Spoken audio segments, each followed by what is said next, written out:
Hey everyone, it's Lexie. So today's gonna be a little bit of a different video, but judging by the title of this video, you guys already know what it is. But going into 2020, there was a lot of not like resolutions, but like goals I had that I wanted to achieve over this year, and kind of a lot of them were financially based. And I feel like especially kind of towards the end of 2019, between Christmas shopping, I had to do my car insurance payment, I had to buy tires for my car, like it was just a lot of spending. And I feel like especially because there's like a 2-week period where I don't get paid for the break at school, so that also takes a hit as well. So I feel like December was really the financial downfall of Lexie. So kind of going into 2020, I have a lot of goals that I want to achieve, and a lot of it is just not to kind of just not spend to spend money on things that I don't necessarily need. I've gotten a lot better at it towards the end of 2019. I want to kind of continue on doing that as well. So these are my goals that I want to kind of achieve in 2020, and it's more so just because I'm still a student. I feel like I won't be able to be financially, independent until I'm, have an actual adult job. And I'm very fortunate that I live at home and I don't have to pay rent, but I still have car payments, financial aid, all that stuff. So this is the mindset I want to go into 2020, and I feel like this is a good way for me to be held accountable too, because if I put it out for the world to see, then I feel like it kind of motivates me to stick to it. So this is my goal going into 2020, and I'll kind of go over my goals that I have and just kind of getting better at budgeting and saving money.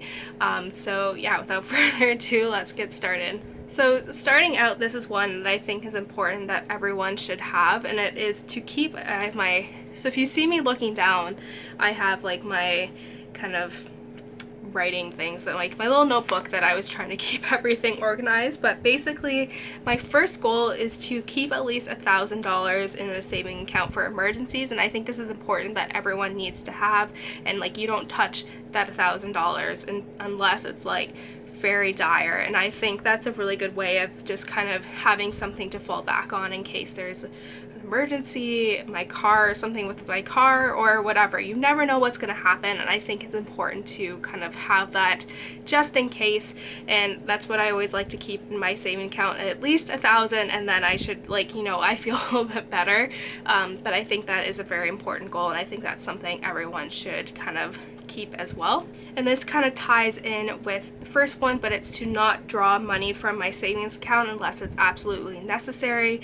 So when I get my paycheck, I break it down into my checkings account and savings account, and sometimes if I have to spend more that month that I don't foresee when I send money to my savings account, I have to kind of withdraw that money from the savings account, and I want to minimize doing that unless it's absolutely necessary.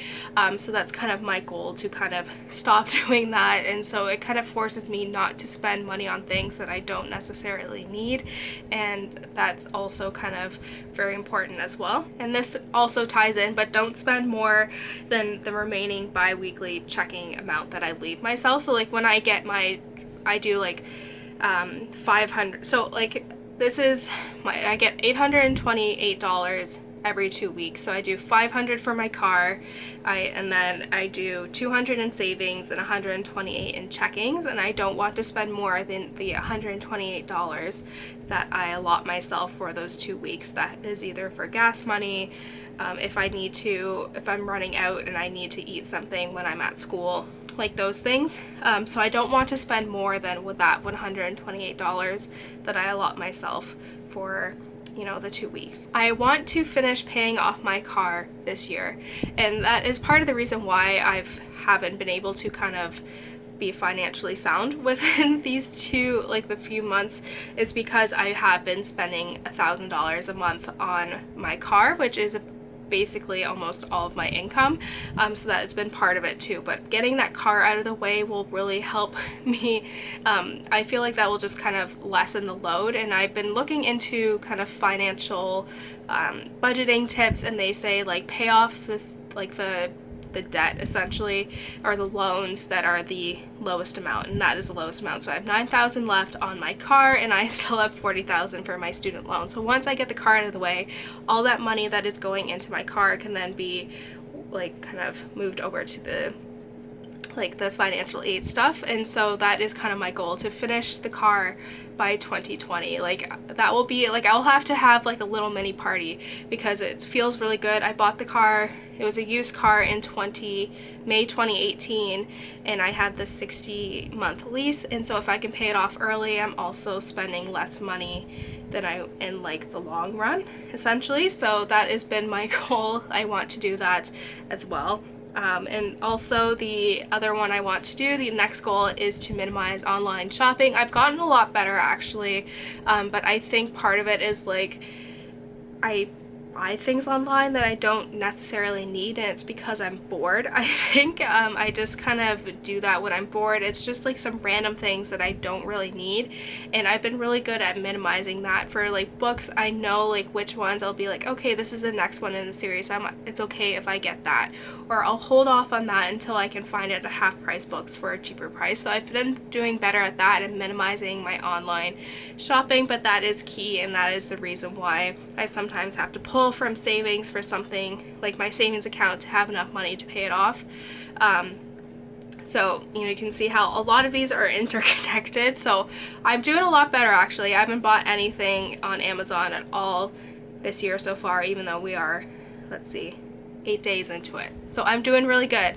But yeah, I'm doing pretty good so far. So it's a struggle, but I'm working on it. And lastly, this is just kind of helping me with the budgeting as well, is to try to pay for things that I can with cash. And so I think this one is really good too, because if you have like money in your account and you pay for something online with your like credit card and the money is taken out of your account, like you don't really see the physical representation of that money. So when you have like a $20 bill and be like, okay, I need to get 2 things from the grocery store, and it'd be like, oh, but I want this, but I only have $20 to spend on it, then that helps you stay more accountable. And I'm really good with paying. My brother laughs at me because I have a little coin pouch, and whenever we go out and if I pay for cash, I always will pay with the exact change as well. So I feel like that also is good as well. You get rid of your spare change, but it also holds you accountable to not overspend. If you only go into the store with $20, then it holds you accountable to actually sticking to that $20. So I've been doing a lot better,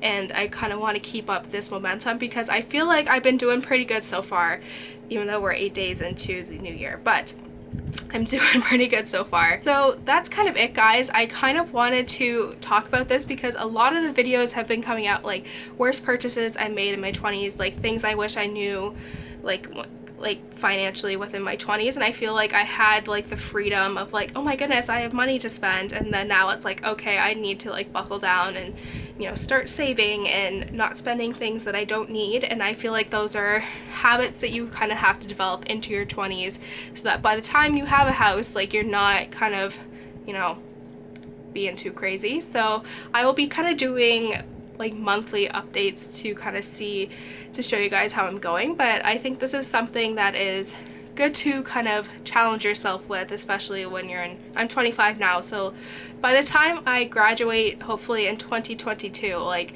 I'll be kind of had this down packed, so that when I do have an adult job and like saving for a house, like I feel like that would be a lot better for me. But yeah, I hope you guys enjoyed this video. It's a little bit different than what I tend to normally post, but I feel like this is what is going to help hold me accountable, you guys. So yeah, thank you guys so much for watching. Let me know if you have any tricks to kind of do the financial thing and all of that. So I'm like I said, I'm taking everything, like all the advice I can get. So yeah, thank you guys so much for watching. Don't forget to give this video a thumbs up, and I will see you guys next time. Bye guys.